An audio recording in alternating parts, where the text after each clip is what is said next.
আপনারা জানেন 2018 সালে ছাত্র সমাজের যৌক্তিক আন্দোলনের প্রেক্ষিতে প্রত্যেকটা বিশ্ববিদ্যালয় ক্যাম্পাসে ছাত্র সমাজের গণ আন্দোলনের প্রেক্ষিতে মাননীয় প্রধানমন্ত্রী শেখ হাসিনা সংসদে ঘোষণা দিয়েছিলেন বিসিএস সহ সরকারি চাকরিতে প্রথম ও দ্বিতীয় শ্রেণীতে কোটায় থাকবে না। আমরা ছাত্র সমাজ মাননীয় প্রধানমন্ত্রী সেই সিদ্ধান্তকে সাদরে গ্রহণ করেছিলাম। আমরা মনে করেছি প্রধানমন্ত্রী একটি যুগান্তকারী সিদ্ধান্ত দিয়েছে, কিন্তু অত্যন্ত লজ্জাজনক আমরা দেখতে পেয়েছি গত মাসে হাইকোর্ট থেকে প্রধানমন্ত্রী দেওয়া সিদ্ধান্তকে স্থগিত করে দিয়েছে। এই সিদ্ধান্ত ছাত্র সমাজের সাথে প্রতারণার শামিল।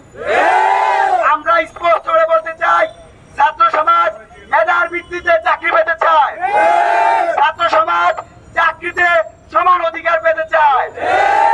ছাত্র সমাজ মনে করে চাকরি পরীক্ষায় এমন একটা পরিবেশ থাকে দরকার যেখানে একজন লেভেল প্লেইং ফিল্ড থাকবে, সবার সমান অধিকার থাকবে। বন্ধুগণ, আমাদেরকে বলা হচ্ছে আমরা নাকি মুক্তিযুদ্ধের বিরুদ্ধে। আমরা কি মুক্তিযুদ্ধের বিরুদ্ধে? আমরা কি মুক্তিযুদ্ধের চেতনার বিরুদ্ধে? আমরা কি মুক্তিযুদ্ধের পক্ষে সম্মান জানাই? সুতরাং আমরা বলতে চাই, স্বাধীনতার 53 বছর এসে বাংলাদেশের সূর্য সন্তান যারা তাদের মুখের তাজা রক্ত ঢেলে দিয়ে পশ্চিম পাকিস্তানের পশ্চিমের বিরুদ্ধে লড়াই করেছে, স্বাধীনতার 53 বছরে এই স্বাধীন বাংলাদেশে আর কোন বৈষম্য আমরা মেনে নিব না। আমরা বলতে চাই, এই বর্তমান কোটা মুক্তিযুদ্ধের চেতনার পরিপন্থী। সংবিধান বলেছে সাম্য, মানবিক মর্যাদা এবং সামাজিক সুবিধা নিশ্চিত করবে, কিন্তু এই অভিশপ্ত কোটা সেই সংবিধানের বিরুদ্ধে। আমাদের দফা এবং দাবি স্পষ্ট। আমরা বলতে চাই, মাননীয় প্রধানমন্ত্রী কর্তৃক 2018 সালে যে পরিপত্র জারি করা হয়েছে, বিসিএস সহ সরকারি চাকরির প্রথম এবং দ্বিতীয় শ্রেণীতে কোটা বাতিল করার পরিপত্র বহাল রাখতে হবে।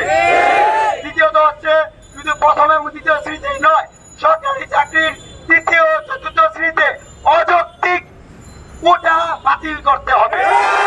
আমরা মনে করি বর্তমান সময় শুধুমাত্র কেবলমাত্র বিশেষ চাহিদা সম্পূর্ণ মানব সম্পদ প্রতিবন্ধী ছাড়া আর কেউ কোটা সুবিধা পেতে পারে না।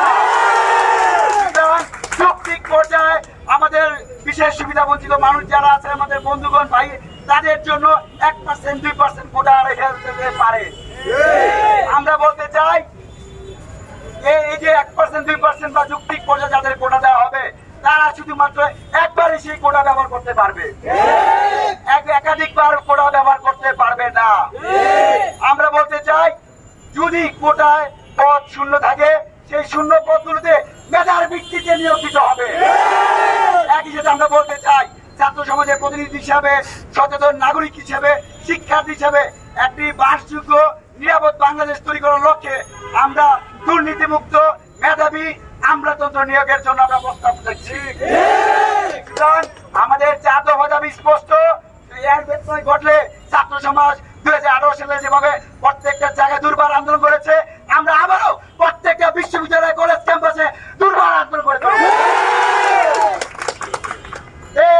কোটা না মেধা, কোটা না মেধা, 18-র হাতিয়ার, 71-র হাতিয়ার, আমার সোনার বাংলা